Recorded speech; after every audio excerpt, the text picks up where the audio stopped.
আমরা সুস্মিত বাংলা চ্যানেলের পক্ষ থেকে পতিতযশা শিল্পী চন্দন সেনের বাড়ি এসেছি। আমরা প্রথমেই চন্দনদার থেকে জানবো, চন্দনদা আপনি এখন কেমন আছেন? এই মুহূর্ত পর্যন্ত ভালো আছি। চন্দনদা, আমরা এসেছি এই যে 2024 যে লোকসভা নির্বাচন হবে, একঝাঁক সিপিএমে একঝাঁক নতুন তরুণ এসছেন, তাদের যে কাজকর্ম সেটা আপনার কেমন লাগছে? স্বাভাবিকভাবেই ভালো লাগছে, তবে অনেকটা পথ যাওয়া বাকি আছে। দেখা যাক এরা কত দূর পেকে ওঠে আর কি। কারণ এখনো পর্যন্ত নৈতিকভাবে বা বলা উচিত যে মতাদর্শগতভাবে খুবই শক্তপোক্ত মনে হচ্ছে, এবং আমার মনে হচ্ছে যে ভবিষ্যতে যত সময় গড়াবে তত অভিজ্ঞতা বাড়বে এবং আরও অনেক বড় লড়াই লড়ার মতো ক্ষমতা ধরে।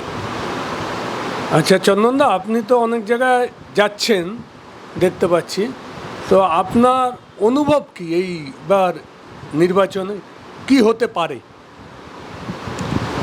আমি যেটুকু দেখতে পাচ্ছি সভা বা রোড শোগুলোতে স্বতঃস্ফূর্ত মানুষের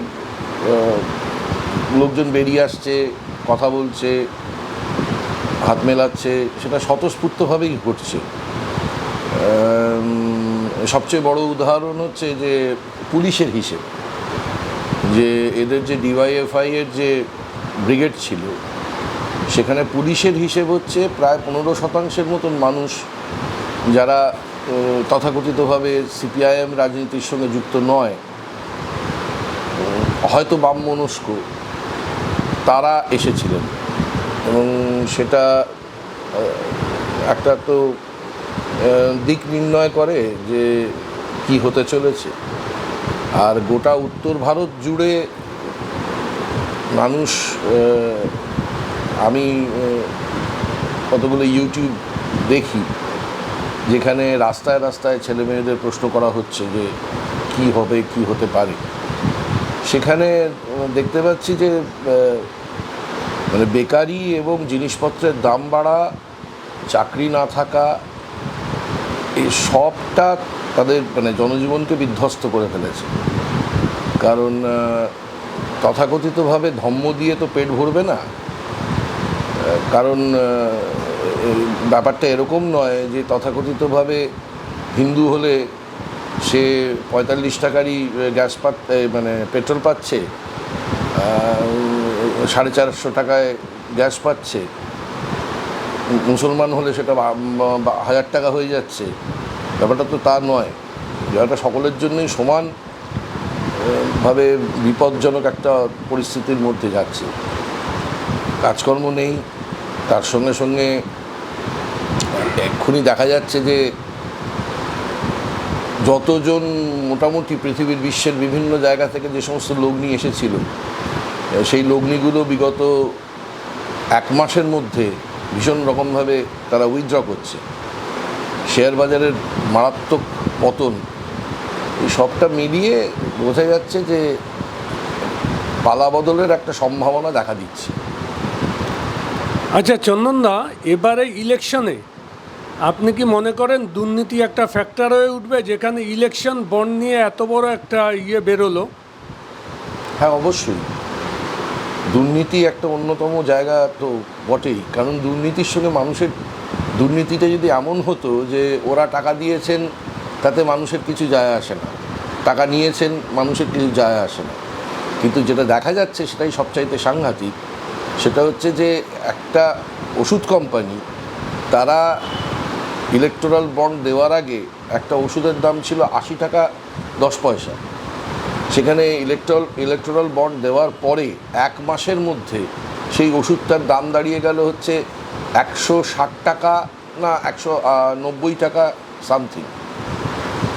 তো সরাসরি বোঝা যাচ্ছে যে ইলেকটোরাল বন্ড আসলে মানে দিলে সেটা একটা তার বদলে বিনিময়ে এই জিনিসপত্রের দাম বাড়ছে, ওষুধের দাম বাড়ছে, সব কিছুর দাম বাড়ছে। তো সুতরাং সেটা জনজীবনকে তো বিধ্বস্ত করে তুলছে। কারণ এই সরকার তারা একেবারে মনে করে যে সরকারি ব্যবস্থায় যেন না থাকে, মানে সরকারের কোনো দায় নেই ব্যবস্থাপনায়, সেটা থাকবে হচ্ছে বেসরকারি ক্ষেত্রে। ফলত একজন মানুষ যার অধিকার ছিল, স্বাস্থ্য আমাদের একটা অধিকার ছিল, একের পর এক স্কুলগুলোকে বন্ধ করে দিয়ে প্রথম আক্রমণটা কিন্তু হয়েছে হচ্ছে শিক্ষায়।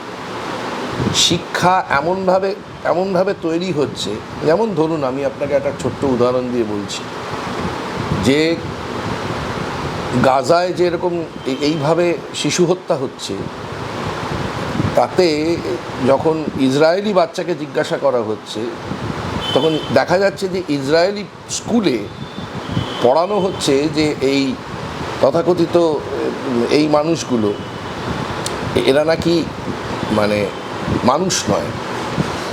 তো ফলত একটা বাচ্চার মনের মধ্যে যদি এটা তৈরি হয় যে এই যে গাজায় যারা রয়েছে তারা আসলে মানুষ নয়, বা এই জায়গাটা আমাদেরই ছিল, এটা ঈশ্বর প্রদত্ত জায়গা, মানে আমাদের দেওয়া হয়েছে, এইটা যদি সে ছোটোবেলা থেকে পড়ে, ফলত তার ভেতরে একটা ঘৃণা এমনিতেই দাঁড়িয়ে থাকে। সে সামনের একটা মানুষকে দেখলে তার প্রথমেই মনে হয় যে এই লোকটা হচ্ছে ক্রিমিনাল এবং এই লোকটা মানুষ নয়, আসলে মানুষের মতো দেখতে। এটা ইসরায়েলি বাচ্চারা সেটা পড়ে, প্যালেস্টাইন মানুষদের দেখলে তাদের মনে হয় এটাই ঘটছে। এবং যেটা আরও একটু এগোলে এই ঠিক এই অবস্থাটাই কিন্তু ধরুন ব্রিটিশ বাচ্চাদের ক্ষেত্রে হতো, যে তারা স্কুলে পড়াশুনো করতো যে সারা পৃথিবীকে সভ্য করেছে ব্রিটিশ ব্যবস্থা। তো ফলত তারা সবসময় মনে করতো যে বাকি যারা আছে, বিশেষ করে যাদের গায়ের রং কালো এবং যারা বাদামি এরকম লোকজন, এরা আসলে মনুষ্যতর প্রাণী, এরা মানুষ নয়। কিংবা আপনি ইউক্রেনের যুদ্ধে যখন গোটা পশ্চিমী মিডিয়া চিৎকার করছিল যে ওরা তো সাদা, ওদেরকে মারা হচ্ছে কেন? তো বিষয়টা শিক্ষাটাকে সবচেয়ে আগে শেষ করে দেওয়াটা এদের দরকার। কারণ সামনে যে প্রযুক্তিগত বিপ্লব ঘটতে চলেছে বা ঘটে চলেছে, তাতে তথাকথিতভাবে শ্রমনিবিড় এমন কোনো কিছু, সেইটা ভবিষ্যতের জন্য খুব খুব দুরাশা। ফলত এত মানুষকে শুধুমাত্র সার্ভিস সেক্টরের মধ্যে আটকে রাখা যায়, সেই কারণের জন্য কিন্তু প্রথম থেকেই স্কুল এবং কলেজ ব্যবস্থাটাকে শুধুমাত্র মানে কিছু লোকের জন্য রেখে দেওয়া হচ্ছে ইচ্ছে করে। স্বাস্থ্য নেই। আপনি বলছেন 80 কোটি মানুষকে ফ্রি রেশন দিচ্ছেন, অথচ আপনার নাকি জিডিপি 8%। তাহলে 80 কোটি মানুষকে ফ্রি রেশন দিতে হয় কেন? যদি জিডিপি 8%ই হয়, তাহলে টাকাগুলো যাচ্ছে কোথায়? তো এই সমস্ত ভাবনা চিন্তা, সেগুলো মানুষের মধ্যে কিন্তু এখন আস্তে আস্তে ঘুরপাক খাচ্ছে। এবং এর ফলশ্রুতি হিসেবে বিজেপি সরকার বা এখানে তৃণমূল সরকার, কারণ দেখুন অদ্ভুতভাবে তৃণমূল এখানে যখন ক্ষমতায় আসে তখন বলেছিল প্রত্যেক মাসে 2 লাখ করে চাকরি হবে। আজকে প্রশ্ন করলে তার কোনো উত্তর নেই।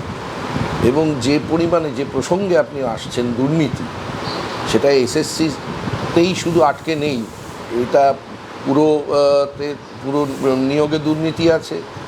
এবং এরপরে আমাদের কাছে অন্তত আমরা যেভাবে দেখতে পেয়েছি, দেখুন বামফ্রন্টের সময় নিজেদের লোককে, মানে যাকে বলা হয় নেপোটিজম আর কি, সেই বামফ্রন্টের সময় বামফ্রন্টের লোকজন কিছু লোককে তারা নিয়োগ করেছিল নিজেদের, কিন্তু তাদেরকে স্কুল বা কলেজে কেউ বলতে পারেনি যে না এই নিয়ে পড়াতেই পারেন না, বা এর কোনো ধ্যান ধারণাই নেই।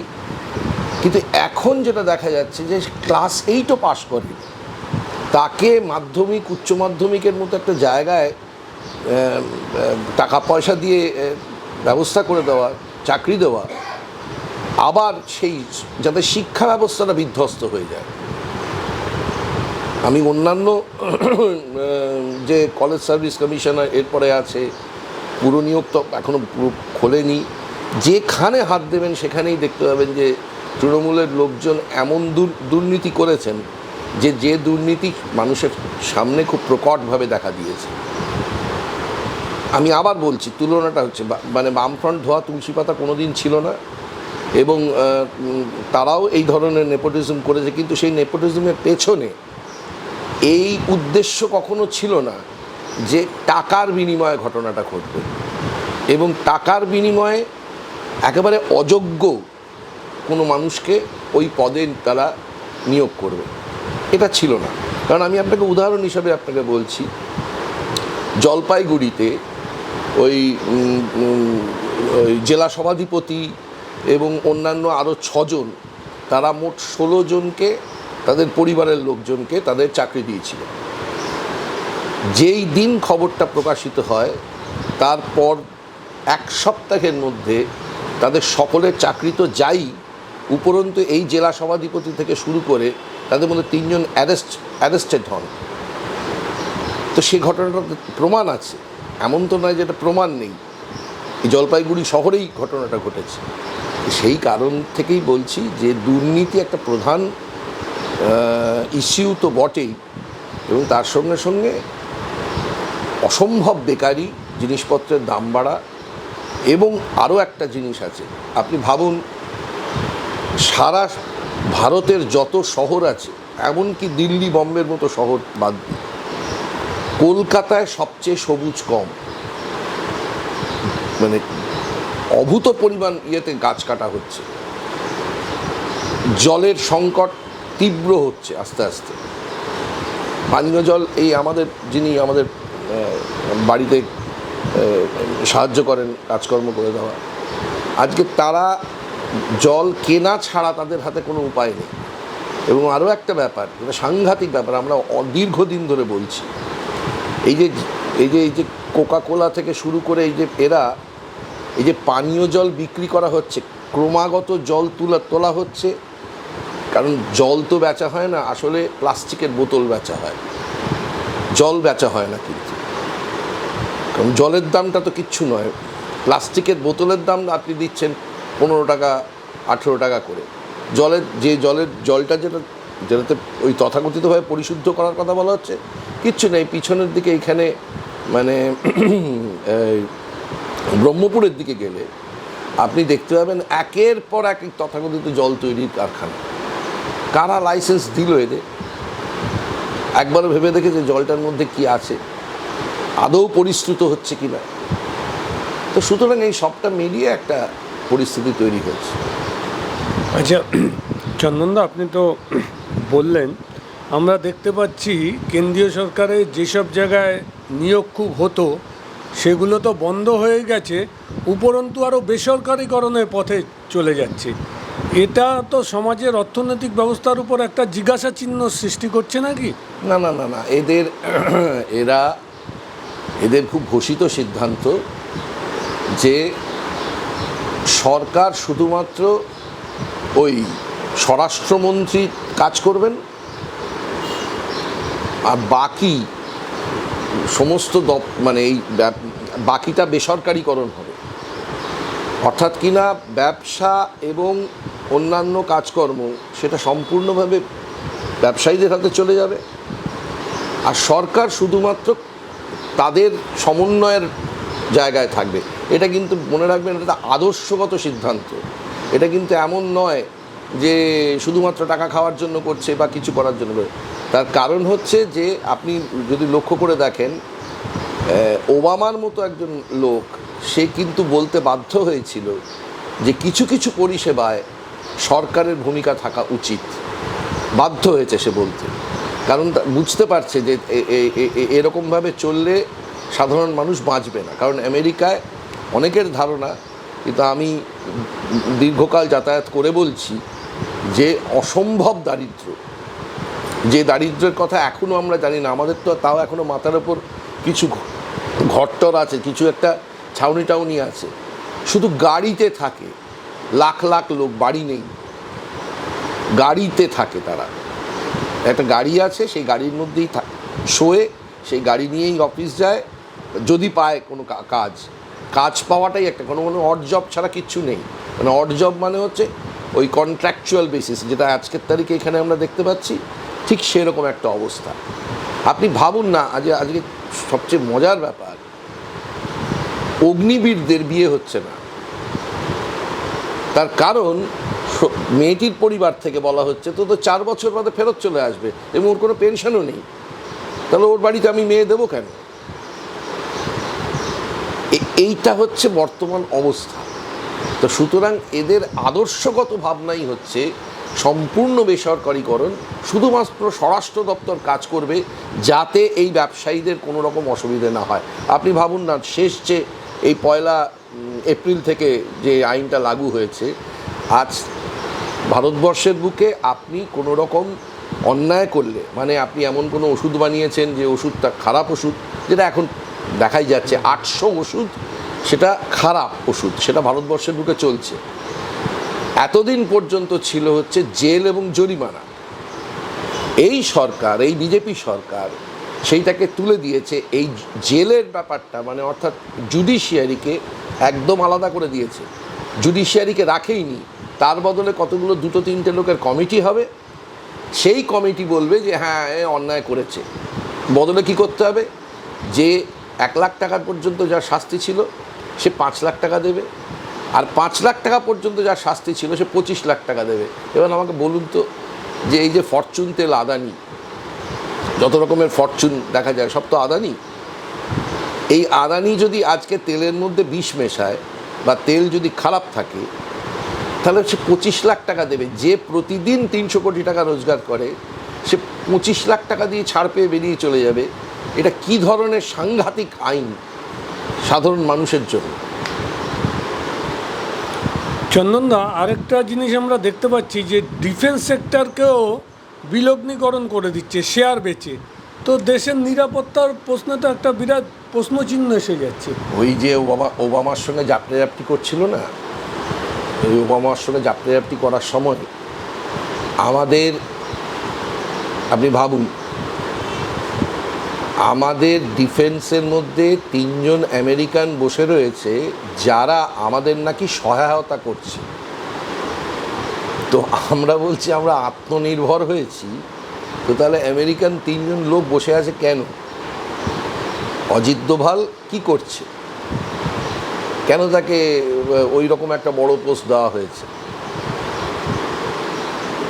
এই কাশীপুর গানশেল ফ্যাক্টরি পৃথিবীর সবচাইতে ছোট রিভলভার, যার রেঞ্জ ছিল হচ্ছে মোটামুটি 40 মিটারের মতো, 40 মিটার থেকে 50 মিটারের মতো। পৃথিবীর সবচাইতে ছোট রিভলভার তৈরি করেছিল কাশীপুর গানশেল ফ্যাক্টরি। নেই, তাদের হাতে নেই, সেটা করতে দেবে না। এবং এই যে বললাম না যে ওই সবটাই বেসরকারিকরণের দিকে যাওয়ার জন্য,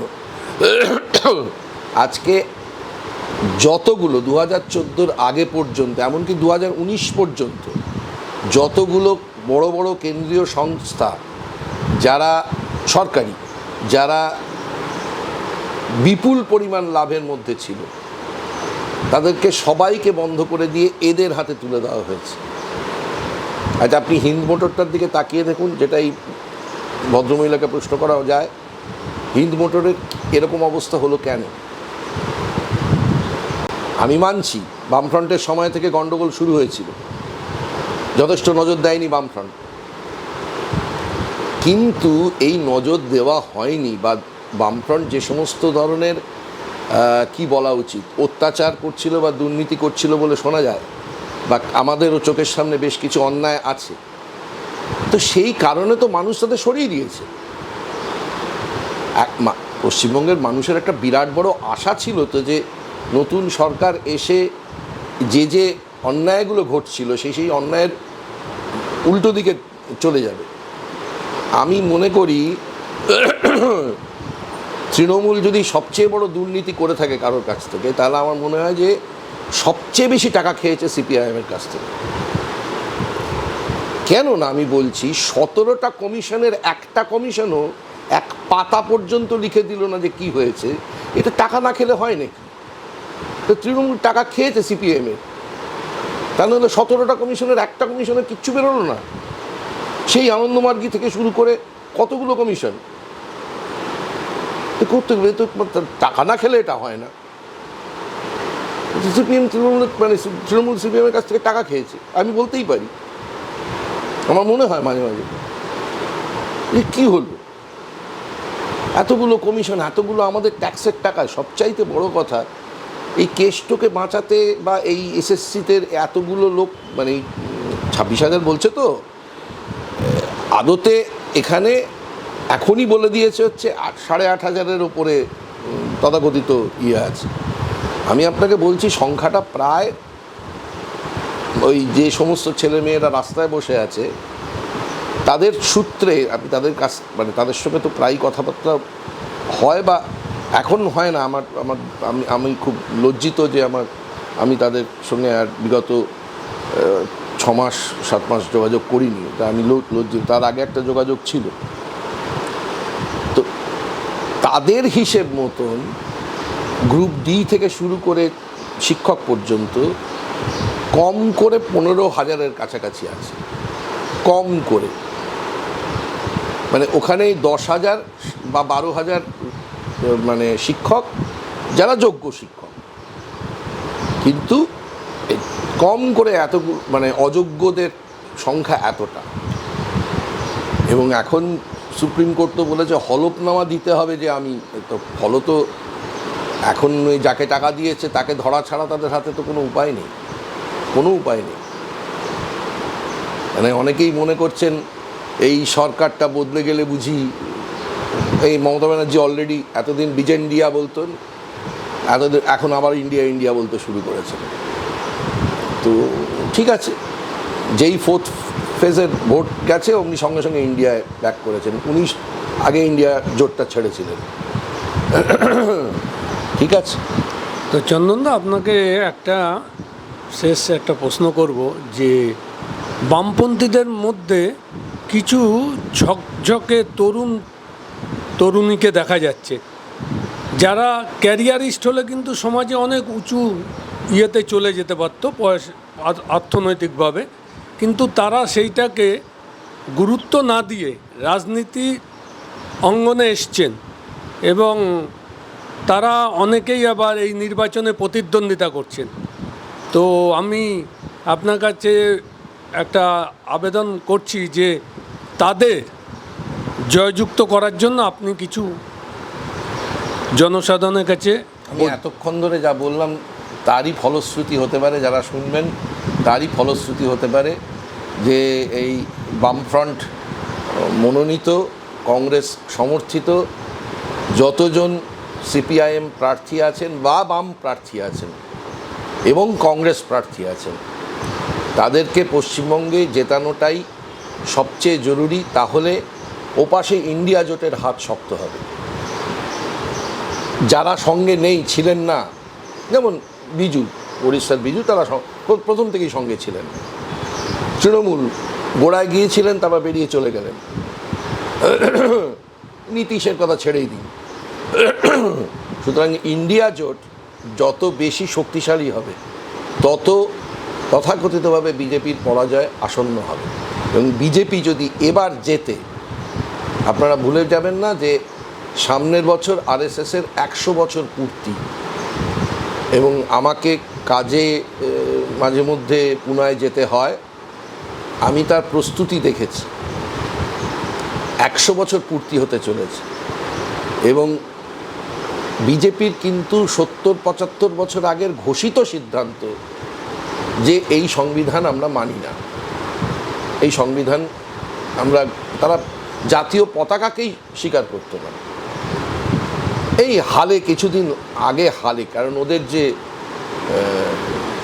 আরএসএসের বাড়িটা, তাতে কোনোদিন তার সামনে বা ইয়েতে কোনোদিন জাতীয় পতাকা ছিল না, এবং এরা জাতীয় পতাকাকে একদম মানে গ্রহণই করে না, কারণ তাদের মধ্যে 3টে রং হচ্ছে অত্যন্ত খারাপ জিনিস, অশুভ। সুতরাং ইন্ডিয়া জোটের হাত যত বেশি শক্ত হবে, আমি আবার বলছি, মমতা ব্যানার্জি কিন্তু ইন্ডিয়া জোটে নেই। সুতরাং ইন্ডিয়া জোটে বরঞ্চ এরকম গ্যারান্টি কিন্তু কেউ দিতে পারে না কেউ দিতে পারে না যে বিজেপি 230 ধরে নিন, মমতা ব্যানার্জি তার এখান থেকে যে সিটটা নিয়ে সেখানে তাকে সাপোর্ট দেবেন না, এই গ্যারান্টি কেউ দিতে পারে না। সেটা বাইরে থেকে সাপোর্টও হতে পারে, সরকারটা থাকলো। সরকার যদি না থাকে তাহলে ভারতবর্ষের বুকে সবচেয়ে বড় কি বলা উচিত, মানে একটা ক্রিমিনাল অফেন্স যে একটা লোকের 2টো প্যান কার্ড, তার তো অনেক দিন আগে জেলে যাওয়ার কথা। যদি এই সরকারটা পাল্টে যায় এবং তখন উনি বিপদে পড়ে যাবেন। আবার এমনও হতে পারে যে জোট সরকারের যা ধর্ম সেই ধর্ম অনুযায়ী উনি সেই জোট সরকারে গেলেন বা তাকে সমর্থন করলেন, সেটাও হতে পারে। কিন্তু যাই হোক, সবচাইতে বেশি ভাবে তো প্রোটেক্টেড মমতা ব্যানার্জি আরএসএসের কাছ থেকে এবং বিজেপির কাছ থেকে। তার একটা সহজ উদাহরণ দেখুন, 27টা বিল পাস হয়েছে। বামপন্থীরা 15 বছর ধরে বসে থেকে এই বিলগুলোকেই বলেছিল অ্যামেন্ড করতে হবে, বলেনি এটা চলবে না, বলেইনি, বলেছিল অ্যামেন্ড করতে হবে। যে বিদেশি লোকই আসুক না কেন এখানে শুধু আসবে আর টাকা নিয়ে উধাও হয়ে যাবে, হতে পারবে না। তার কারণ হচ্ছে ভূপাল চোখের সামনে, বলে অ্যামেন্ড করতে হবে। এবং সেই অ্যামেন্ডমেন্টের জন্য কিন্তু বিলগুলো পাস হতে পারেনি। একই সংখ্যায় বসে আছে কিন্তু তৃণমূল, বামপন্থীরা যে সংখ্যায় বসেছিলেন তার কাছাকাছি সংখ্যায় বসে আছে তৃণমূল। একটা করে আঙুল তুললে কিন্তু সব আটকে যায়। কিন্তু এই ধরুন শ্রম কোড, পরিবেশ থেকে শুরু করে এই অগ্নিবীর পর্যন্ত একটা করে আঙুল যদি তৃণমূল তুলতো না, বিজেপির পক্ষে সম্ভবই ছিল না। অন্তত 19 অবধি, অন্তত 19 অবধি। তারপর 19-এ একটা সিদ্ধান্ত হয়েছিল, হয়তো হয়েছিল যে কিছু লোক বিজেপিতে যাবেন, বিজেপির সিট বাড়বে, আবার ওনারা তৃণমূলে ব্যাক করবেন। তাই হয়েছে। এবার অন্তত ওরকম কিছু করেননি, শুধু এইটুকু করেছেন যে এমন এমন লোককে এমন এমন সিটে দাঁড় করিয়েছেন যে সিটগুলোতে তারা হারবে, বলবে ওরা হেরে গেছে তো আমি কী করব, সেরকমই কিছু করবে।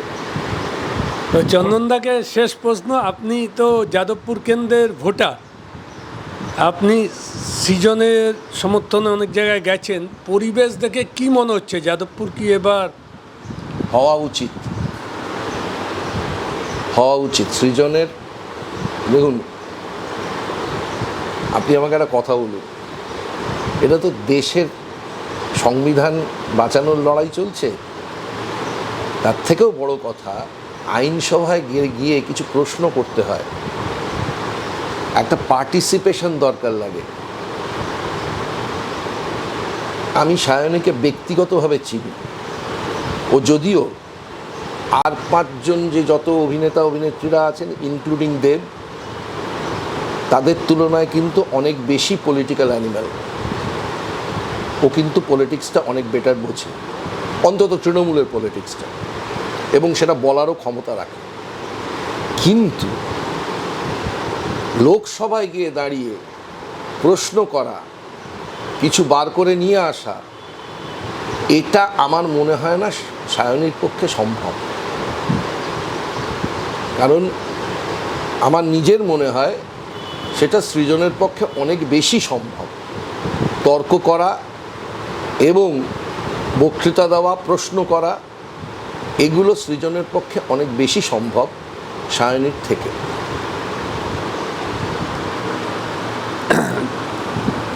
আমরা সুস্মিত বাংলা চ্যানেলের পক্ষ থেকে শ্রদ্ধেয় শিল্পী চন্দন সেনকে, তিনি যে অমূল্য সময় আমাদের দিয়েছেন তার জন্য আন্তরিকভাবে তার কাছে আমরা কৃতজ্ঞ। নমস্কার চন্দন।